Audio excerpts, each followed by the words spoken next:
Si on me demandait quand l'amour de la musique m'est venu, je serais très embarrassé parce que vraiment, je ne peux pas savoir comment ni quand. Et c'est tellement vrai que, parce qu'on m'a donné un professeur quand j'avais 5 ans, la première semaine où je prenais des leçons de piano, sans qu'on m'ait rien demandé ou dit ou suggéré, je me suis mis à composer. Et composer en do bémol majeur, vous imaginez?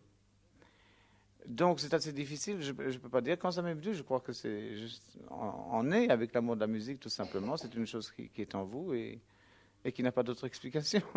Est-ce que le travail intensif a une énorme importance quand on est un tout petit bonhomme et qu'on se met à travailler le piano?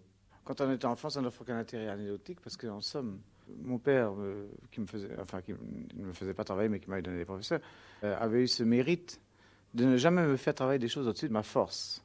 Ce qui fait que tout ce que je travaillais, je le faisais très facilement.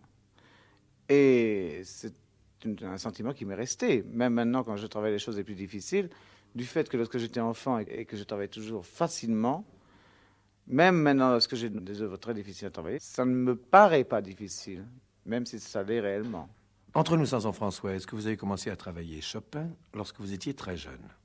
Non, justement, quand j'étais enfant, on m'a interdit de jouer du Chopin, etc. Ce qui était d'ailleurs une excellente chose, parce que quand je l'ai découvert, c'était avec toute la fraîcheur que je pouvais avoir à cette époque-là. Et du fait que je n'avais pas usé sur des études stériles, puisque ça aurait été trop difficile pour moi.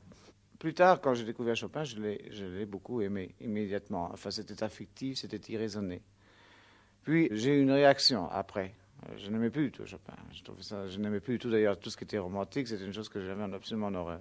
Je n'aimais que Ravel, d'ailleurs, à ce moment-là, pour vous dire la vérité, que Prokofiev. Et puis, finalement, j'ai découvert le réel génie de Chopin, c'est-à-dire le don mélodique. Ce don mélodique qui est toute la musique, parce que sans don mélodique, il n'y a pas de musique.